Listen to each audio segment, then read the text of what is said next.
I walk into the hospital room, and she's the first person I've ever walked into, and she was dead asleep when I walked in, and I woke up, she was smiling. And I just thought, wow, because I knew a little bit of her background prior to going in through talking to the physicians, and just, what she has gone through, and to just wake up with that kind of disposition was absolutely heart-touching for me. Thank you. So at that point, I just, as with everybody that we meet, we work with, but I just felt just an extra push to go through whatever we had to go through, and to keep Carla as motivated through this process as we possibly could.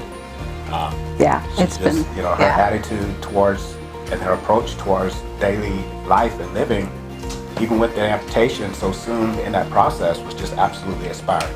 Thank you. Yeah, it was just, people don't believe me when I say it's been the greatest journey I've ever had.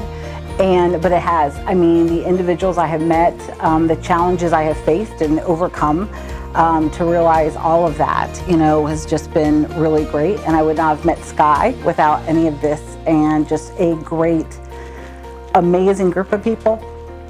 So yeah, thank you. You're welcome. So now I have my prosthetic, and they have just been phenomenal with the whole process. And it's been terrific, and I'm excited to be able to, as we were saying, get dressed, hold a fork and knife again, and just be able to really get my life back, and to be able to do things again that I enjoy baking, and this will definitely make that easier. And just, it's fantastic. It's fantastic. So your healing, every individual is different in the way that they heal. Your healing process took more time than what I know that you would have hoped for. Yes. And what we originally talked about in terms of a timeline. But just how did you maintain that positive attitude throughout that entire process? Because thank you. You're coming up on a year of being amputated? It'll be a year. I think it's just been, my attitude in life is basically, crying in a corner doesn't grow it back. And I think you have to honor everybody where they're at with the process of amputation. But for me personally, it was, I believe things happen for a reason. And definitely when I look at my journey over the past year, and again of who I met and the life lessons I have learned, and it happened for a reason. It brought me to where I was at, and that just kept me going. Having great support with you guys, family, humor has a lot to do with it, asking for the 5-finger discount. And, but humor has really kept my family and I going, and my son. So yeah, that has a lot to do with it. So yeah. So, woo, this is the great part.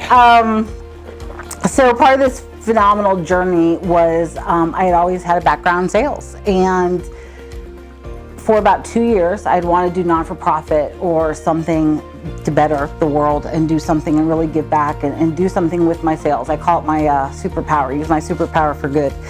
And literally about the day after my surgery, I heard in my head prosthetic sales, and I was like, that's what I want to do. And I had such a passion that I have not had in years. I mean, just a passion, my purpose. I was like, that is my purpose, is to help others. And so I knocked on Ray's door. My phone didn't stop ringing.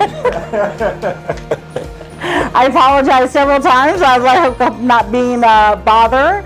But I knew, and when I met Ray, I knew he was very congruent to my values and my integrity and things. And I said, Sky is where I want to be. It's where I want to be, and no other company. And so that's what brought me here, and now I'm here, and I'm excited to help others and contribute and things. Yeah, most definitely. Excited to have you here. Thank you. Yeah, it definitely feels like home.